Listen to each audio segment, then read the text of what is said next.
Coucou et bienvenue à ton rendez-vous pour soi du jeudi. J'espère que tu es en forme. Donc comme chaque premier et troisième jeudi du mois, voici un exemple concret d'une action positive rendue possible grâce à la croyance de cette semaine. Je suis assez. J'adore cette croyance qui me fait énormément de bien. Je suis assez. Donc l'exemple d'aujourd'hui te parlera certainement si comme moi, tu as tendance à être ou tu es carrément perfectionniste. Si comme moi, quand tu fais quelque chose, tu as tendance à te dire que ce n'est jamais assez bien, assez complet, assez détaillé, assez beau, assez lisible, assez visible, assez structuré, assez visuel, etc., etc. Je vais prendre un exemple de la vie professionnelle aujourd'hui pour illustrer tout ça. Imaginons que tu sois un peintre. Tu adores peindre, c'est ta passion et tu peins des tableaux que tu vends. Tu as pas récemment un nouveau tableau. Quand ton agent, qui t'aide à vendre et à estimer tes tableaux, découvre ce nouveau tableau, il te dit que celui-ci, vraiment, il est incroyable. Il l'adore et il le trouve vraiment très réussi. Ton agent, il te demande du coup quel prix tu as fixé pour ce tableau. Et quand tu le lui annonces, il te dit que selon lui, vraiment, ce prix que tu envisages, il est très largement en dessous de sa valeur, selon ses perceptions et son évaluation. Ton agent, il te dit que ton tableau, en fait, il vaut largement le double du prix que tu envisages. Puis, ton agent, il te propose carrément de tout faire pour réussir à exposer ce tableau comme une pièce principale dans une grande exposition qui doit se tenir prochainement. Voilà, tu as la situation. Maintenant, voici ce qui se passe dans la version 1.0 de toi-même. Dans cette version-là, tu n'as pas confiance en toi et tu ne crois pas que tu es assez. Autrement dit, tu crois sans cesse que tu n'es pas assez, que tu ne fais pas assez, que tu n'es pas assez ceci ou cela. Tu es véritablement perfectionniste, sans limite.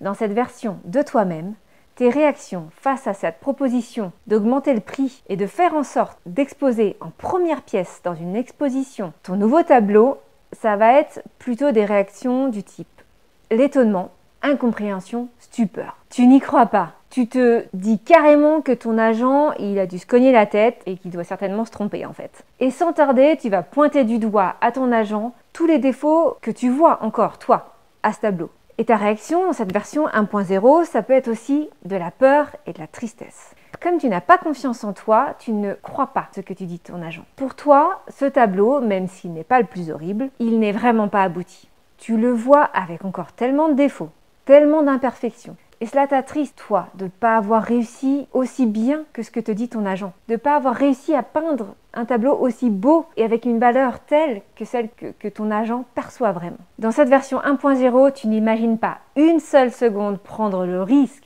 d'exposer ton tableau comme une pièce maîtresse dans la prochaine exposition. Cela te paraît juste impensable et tu ressens déjà la honte et la peur que tu ressentirais si tu devais voir ce tableau exposé ainsi aux yeux de tous. Il t'est inenvisageable aussi d'imaginer oser et encore moins réussir à le vendre au prix que ton agent propose. Cela te semblerait être du vol. Et certainement, tu crois que jamais personne n'acceptera d'acheter ce tableau à un prix aussi élevé, sachant tous les défauts que toi tu vois encore à ce tableau que tu as peint. Pour toi, ce tableau, il mérite à peine d'être vendu, tant il est éloigné de la version rêvée à laquelle tu as pensé quand tu l'as commencé. Tu dis alors à ton agent que non, c'est pas possible pour toi d'oser exposer ce tableau à la prochaine exposition et que jamais il n'arrivera à se vendre au prix qu'il imagine. Tu lui montres et tu lui exposes encore une fois tous les défauts de ce tableau. Tu dis à ton agent vraiment que ce tableau, il est même vraiment peut-être pas terminé pour toi. Et tu ne te sens pas capable de faire mieux. Parce que ce que tu imaginais en fait pour ce tableau, c'était tellement plus fin, plus précis, plus beau que ce que tu as fait. Que tu n'as juste peut-être pas le talent ou juste les compétences pour réussir véritablement à terminer ce tableau comme tu l'aurais aimé. Et tu te sens mal intérieurement, tu te sens triste de ne pas te sentir capable de faire mieux. Tu te dis que tu aimes peindre, mais que tu n'as pas confiance en toi et que tu n'as pas vraiment confiance en ton talent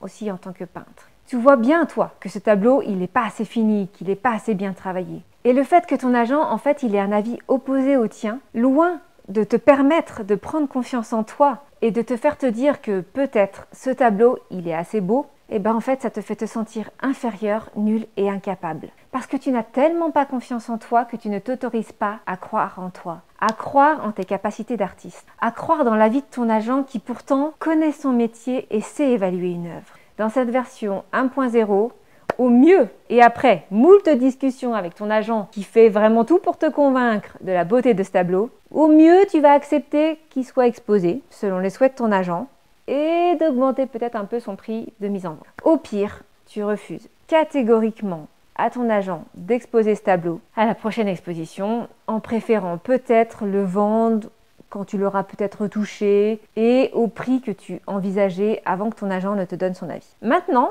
prenons le cas inverse. Voici ce qui se passe selon la version 2.0 de toi-même. Dans cette version de toi-même, tu as pleinement confiance en toi, tu as confiance en tes talents de peintre et en ton sens artistique de manière générale. Et aussi, tu crois que tu es assez. Alors, quand ton agent te dit que ce tableau, selon lui, il est vraiment exceptionnel, tu crois que c'est possible que ton agent ait une évaluation plus juste et exacte que la tienne. Tu regardes ton tableau et tu te dis qu'effectivement, il est tout de même très réussi, même si tu n'y avais peut-être pas trop fait attention tant tu étais absorbé par ta peinture. Tu vois bien peut-être, ici ou là, des choses que tu pourrais améliorer, mais globalement, tu le trouves beau aussi, ce tableau.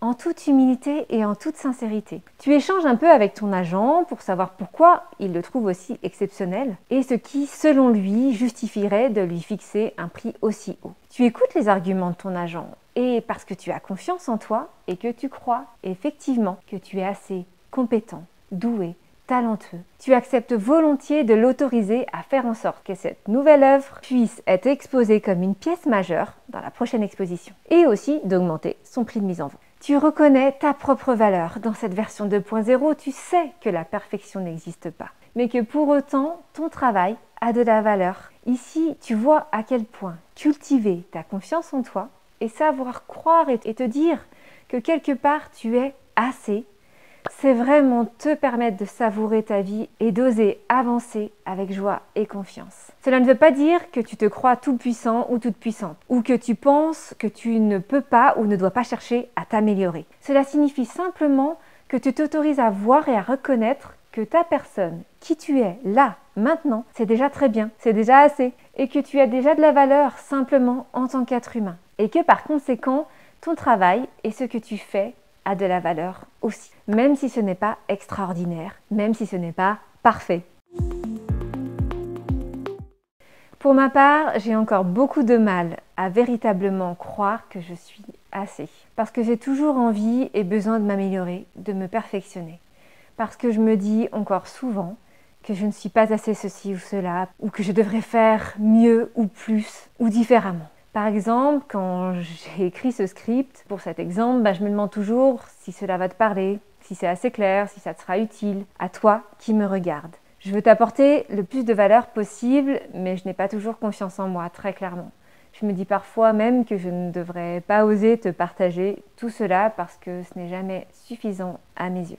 Pourtant, je crois que toutes et tous, nous sommes assez. Je crois que c'est ok et c'est bon et que c'est essentiel même d'apprendre à croire en soi et à croire qu'on est assez si on ne veut pas tomber dans le piège du perfectionniste qui n'est jamais satisfait de ce qu'il fait, de ce qu'il dit, de ce qu'il écrit, de ce qu'il transmet et de ce qu'il est profondément. Ce perfectionniste qui ne sait pas jouir de la vie parce qu'il ne s'autorise pas à célébrer ce qui est, à célébrer ses victoires, ses réussites, ses succès, mais aussi ses qualités, ses forces et ses talents. Ce perfectionniste qui ne s'offre pas l'opportunité de célébrer peut-être aussi et tout simplement le fait d'agir dans ce monde pour aller vers ce qui est important pour lui, petit pas par petit pas. Et je m'efforce vraiment de mon quotidien de me rappeler que je ne suis qu'un être humain et que, comme tous les êtres humains, j'ai mes failles, mes défauts, mes incompétences, mes faiblesses et que c'est ok et que c'est normal de les avoir. En fait, je m'efforce d'équilibrer mes perceptions en me rappelant que je ne peux pas vivre et m'épanouir si je ne vois pas, si je vois que cela en fait, que ce qui n'est pas bon, si je ne vois que cette partie de moi. Et en fait, je dois voir aussi mes qualités, mes talents, mes forces et mes zones de compétences pour avancer avec confiance et authenticité dans ma vie.